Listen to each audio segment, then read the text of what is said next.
Hola, soy Kino y esto que acabas de escuchar es un cover de Bruno Mars interpretado con el cajón. Esto es un cajón que en realidad es un instrumento que viene del Perú, ¿vale? Y nosotros, a través del maestro Paco de Lucía y Rubén Dantas, pues lo adaptamos un poco aquí a nuestra música, como el flamenco. Pero ya habéis visto que se puede interpretar muchos estilos de música diferentes a través de él.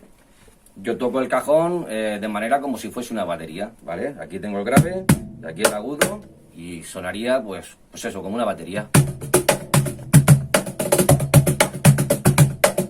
En realidad no es muy difícil aprender a tocar el cajón, es muy divertido, así que te animo a que si quieres pasar un buen rato y quitarnos un poco el estrés de esto que está pasando y pasarlo bien, pues te invito a que aprendas a tocar este instrumento tan bonito. Un beso. Adiós.